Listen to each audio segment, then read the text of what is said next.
YouTube, and welcome back to my channel. It's Lobo5433, and today I have for you my Necromancer PvP build for Elderscrolls Online and during the Blackwood patch. And this one right here, it's a sniper build, and let's go ahead and check out what I'm rocking here. First of all, we got the Elderscrolls Perfected Bow, and I got my own particular poisons I use on this. These are dragon poisons.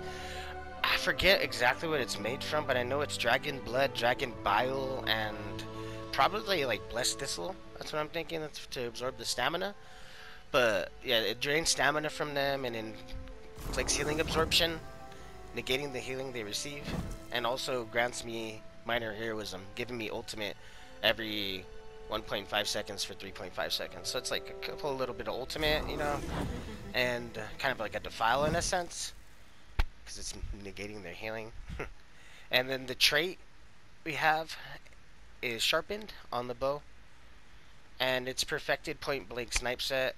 And you don't have to have the perfected, because this perfected only give you 103 damage, but it increases the damage done with your snipe based on how close you are to your target. So this is like not your traditional like, oh, I'm gonna snipe him from far build. It's like a brawling snipe build. So you want to be pretty close to them when you do it. You don't have to be, but it's just, yeah, it's just a little extra value in damage. And then for the back bar here, I usually put the Elderscrolls Perfected Greatsword, but I don't know where it is right now. I didn't feel like going on and looking on all my tunes. But I'll show you it right here. Oops, did I pass it? Oh, that's Blackwood. Elderscrolls. Right here. So we use the Elderscrolls Perfected Greatsword on the back bar, and to add stamina if you have perfected. You don't need perfected, but it's just gonna help your healing a little bit. And then the main thing is, while you have momentum active, or rally, or forward momentum, the two-handed ability move, while that's active, you're gonna be generating stacks of frenzied momentum for 20 seconds while you activate a stamina ability. So once you get up to max stats on that, the max damage you get, I think, is like 199 extra weapon damage. And then when you heavy attack somebody, you release all the stacks and you'll do some damage to them that you can see. You'll do it to all enemies within 8 meters of them. And that's going to scale higher off the weapon or spell damage that you have. So right now that tooltip's not saying anything because I don't know if it's like going to my sets or anything, but technically I don't even have like a back bar on right now, so like that scaling's not going to be right, but it's alright. And so Elderscrolls Perfected Greatsword, and you want it in Nirnhoned on the back bar, and you want that with a Berserker glyph to increase your weapon and spell damage. And then for the helm that I have on, I have the Gaze of Sithis. It's a new mythic. I actually left it divines too. I actually don't mind it divines because I use the lover on this tune, so that gives me a little bit more pen. So I think I might actually add more and more divines, but we'll see. But this set gives you health recovery, and also gives you 4,000 armor. But you can't block. Your block mitigation's reduced to 0. Like, don't forget to block like ulti dumps and stuff, because like you'll kind of get spoiled in a sense by, or just forget, like you're like, oh, I'm not supposed to block, but like you do want to block still with this, like when you have to, but you're not going to be perma blocking. Hence, like, that's why I'm not using sword and board. I'm just using bow and a great sword. I'm not really blocking, I'm dodging a lot. So there's that. And then we got Couriers of the Critical Riposte on the chest. We have a 2-piece of it just to give us the crit resist, because we get a lot of crit resist with this build. I'll show you my stats in a sec, because that's why I was able to put the extra divines too. That's what I was thinking about putting more. And then we got 1-piece Crags for the shoulder for extra physical penetration, and it's impen. These 2 pieces. Oh, actually, this is reinforced on the chest. Just you don't have to do reinforced. Like, it's a good little percentage. You can get like 500 more armor or something, but like, I don't know. I might make that impen, but it's reinforced gold, so that's how it's gonna stay for now. And then we got Crag's arm cops with the Haikeijo. I don't know, my glyphs are all messed up on this girl too. If it's cheaper for you, you can just like do the big pieces Haikeijo, and then the little pieces stamina. Like, my glyphs are all messed up on this too. I haven't bothered to freaking mess around with it. Theory crafting tunes is really expensive, so. And I just built this tune too, so it's like, I didn't know it was gonna work this well like this. So I wanted to share it with you guys. And then the main set we're wearing is Swamp Raider. So you're gonna want 1, 2, 3, 4, 5 medium, right? That's why I do the Swamp Raider on the waist, the hands, the legs, and the feet. The waist and the hands are gonna be the the weakest parts of your armor. So you definitely want those in medium. Oops, those two. And then, yeah, 2 other medium, and then 1 medium shoulder, and then 2 heavy. I was thinking about doing 6 medium, but I don't know.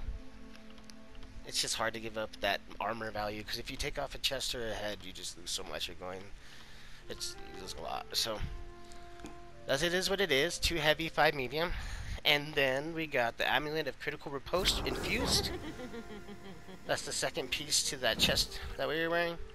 And then we got a Ring of the Trainee, 1 piece. Infused, weapon damage.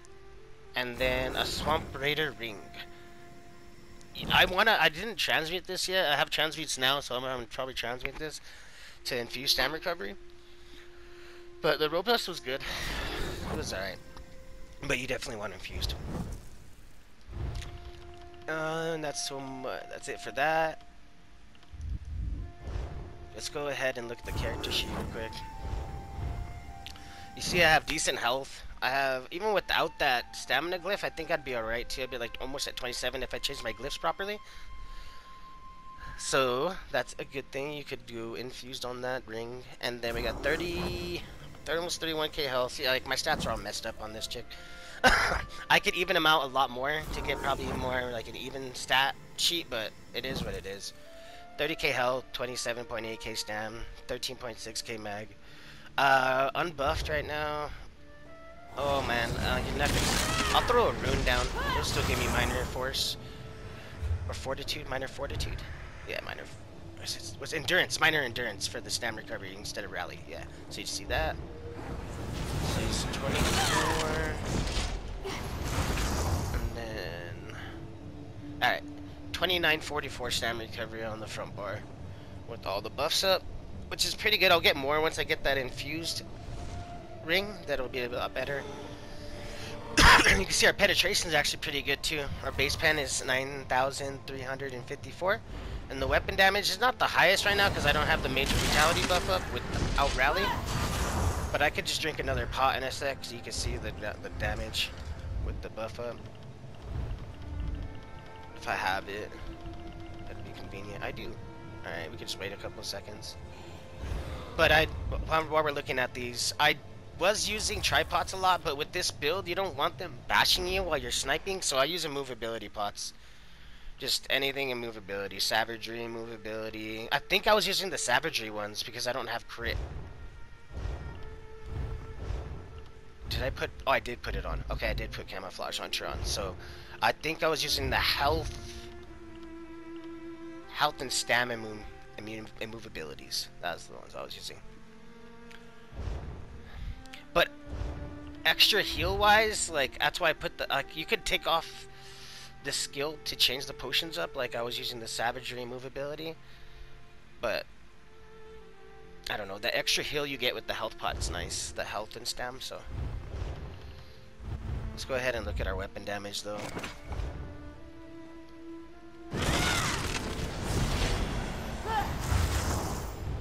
4,196, and that's without the Vadershran proc, so just add like another 200 to that, just say, so 4,400, and then flag buffs and all that. And pretty sure that's it for the slottables, yeah. That's all I use are just immovabilities. The food, here we go. We got max health and stam recovery food, or Zorga's trifle pocket, hot pockets, you could call them. You could get this in Orsinium for free if you go talk to her. She is... A lot of the foods I use are from her, so it's really valuable to go to her. Where she's right... I don't know where Rothgar is. She's right here. At the Forlorn Watchtower. She's right in there, though. North of that way shrine. You'll see her quest pop up when you get closer. And let's see here. Let's go ahead and jump into the skills. We got Blast Bones as our it's just so hits so hard with Swamp Raider. Blast Bones is so gross. Look at that. I'm not even buffed in my Blast Bones. It's 13k almost. Like, yeah, this build hits hard. And then we got Caltrops for the extra fracture. And then we got Turn Evil for fear. When they're getting jumped, you'll see me using it.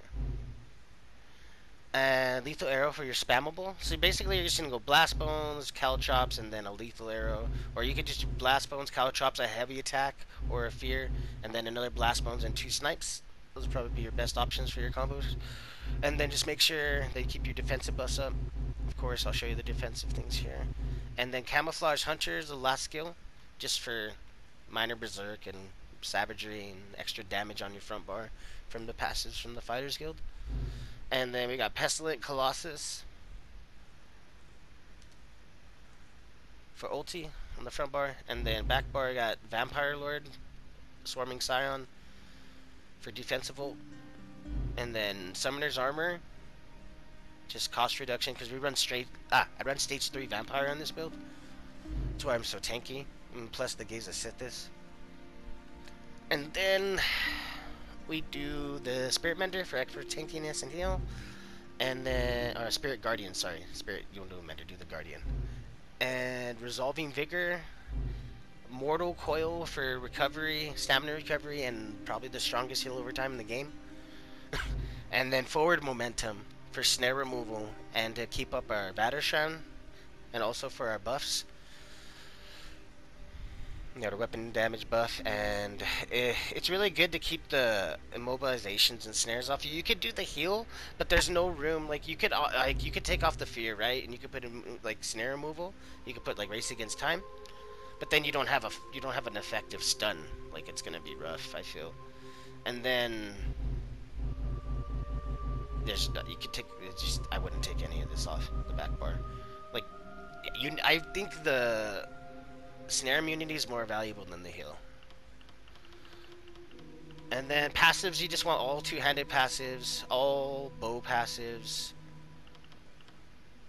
You can see all living death passives, all bone tyrant, all grave lord. Even oh yeah, I'm not wearing Malacath, so the crit's gonna actually get in there. That's right. I'm so used to wearing Malacath. Got the Gaze of Sithis on. Use crit now. Let's go. Medium armor, all passives. Heavy armor, all passives. Vampire, I just do Undeath. It gets to be stage 3 for the Undeath, and then I do Darkstalker because I'm in medium and I can actually sneak fast. So it's pretty nice. And then Fighters Guild, I just do those passives, the Intimidating Presence to Skill Tracker. I don't do Bounty Hunter. Sijic, I was using it, but I'd rather have Vampire Lord. Vigor, of course. Assault, sorry, all passives. And then support, just those 2 passives I use in Battle Resurrection. And this is a Wood Elf, so use all that. And then make sure you always get your Alchemy passives, just to medicinal use, at least. And my Mundus is the Lover Stone. Like I said earlier, I need to bite something, but it's whatever. And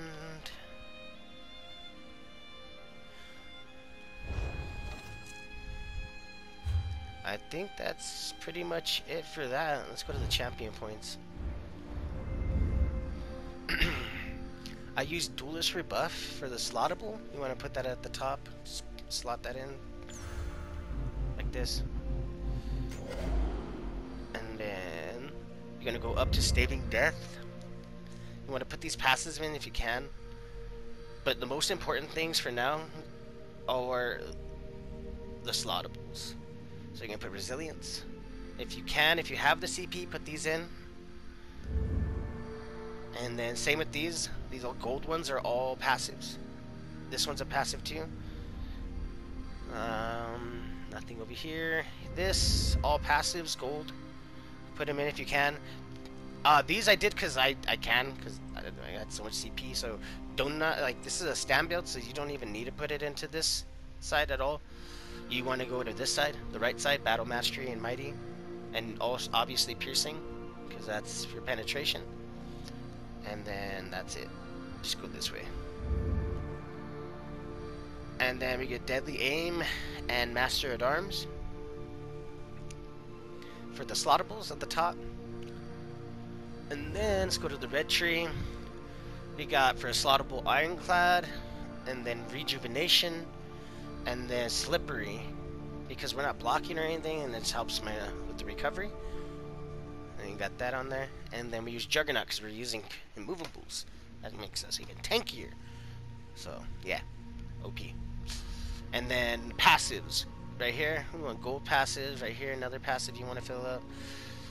Mystic Tenacity is your defensive against mag tunes, so you really want that one if you're gonna put anything at first. Get into this one for passives, and then start working into like the you really don't even need block like these ones.